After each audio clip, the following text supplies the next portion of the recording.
Hola Galeras, how are you? I'm doing well. I'm walking today. I've been walking for a while, but today I'm gonna check out some spots, get some food, look at some books. It's gonna be a nice day. Got my legs out today. Can get some sun on them. I don't wear shorts a lot, so it's kind of interesting to have my legs out. But I get tattoos all over my legs, so I figure I should at least show them occasionally. Kind of defeats the purpose of doing all this and then not showing them off at least a little bit. Gonna grab some lunch, paint a little, try and get everything going. Picked up all the stuff for the show, so I currently don't have any work hanging up anywhere. So that's a bit of a panic attack. But, I mean, it's part of life. You do art shows, take them down.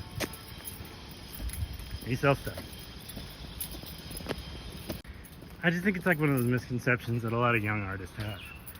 That they have a detachment problem from their artwork where they're not ready to sell it.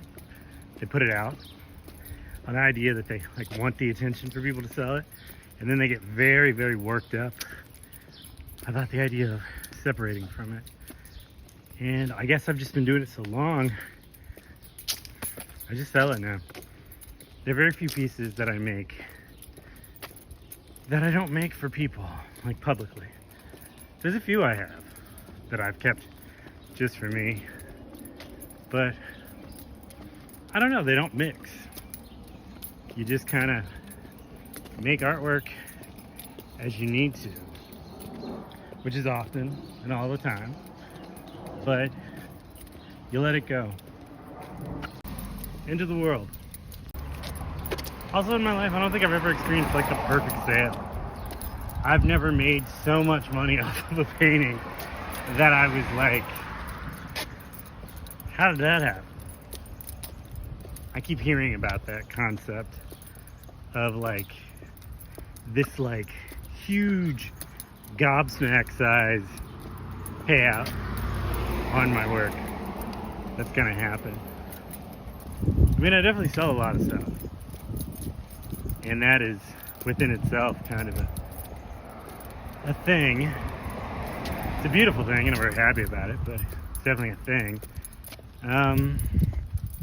Yeah, you work hard, you put your stuff out there, people want to buy it, sell it to them, you buy more art supplies, you make more stuff, and hopefully the cycle just keeps continuing and continuing and continuing and continuing and continuing. I generally wish like social media was better. Like I've kind of veered away from it on some occasions because of just people I know who are jerks, who I know in real life who bother me on social media, and so I've kind of become averse to it, which is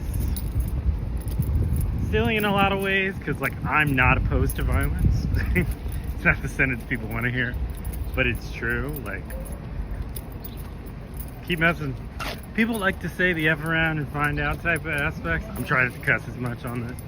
I always think that's funny because I'm like, you don't realize like that just means I will beat you down.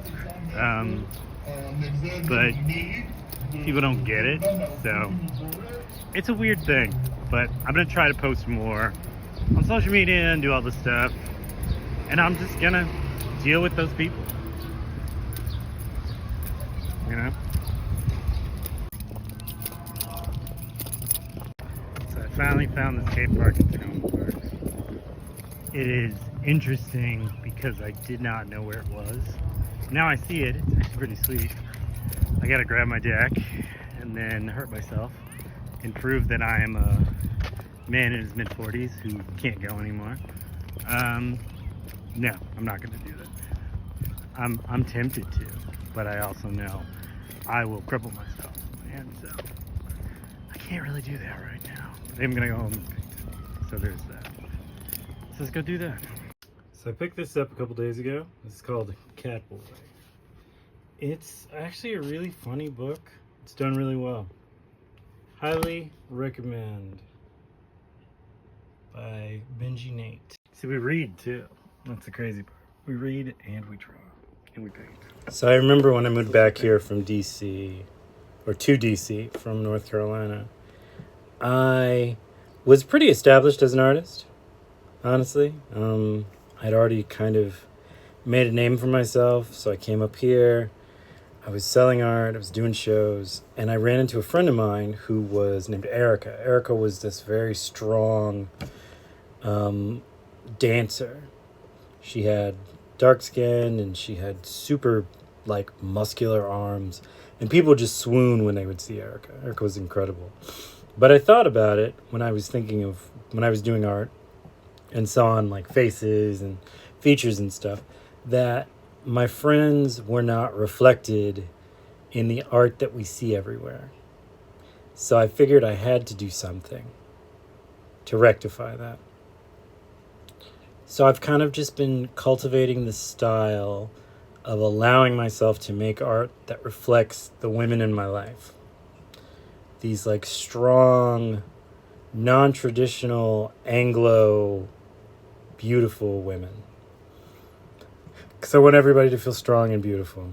I did find it funny during at the last show that I did, this like white guy who was bald came up to me and he's like, "You don't have me represented and everything." And I'm just like, just go to a museum, man. There's stuff that looks like you everywhere. You don't need me to make artwork that makes you feel seen. And it's always just funny to me when people come up to me and say stuff like that, because I'm just like, grow up. Really? Just grow up. This isn't about you. I'm so gray now. Speaking of which, yeah. So I'm working on this. I got to build up tones, but I want to show you first. There'll be little kind of things that I'll put on as time goes by about this painting, but this will probably be the only time you see me just like actually painting it. Give or take. I really just kind of love it. I think it's cool. Hola Galeras. I just think it's cool. And you know me. I got more stuff coming. I've never met a blank space that I could keep really kind of simple. So, you shall see as I go. Till next time, Galeras. Been around. Bye. Might do a market again. Go see.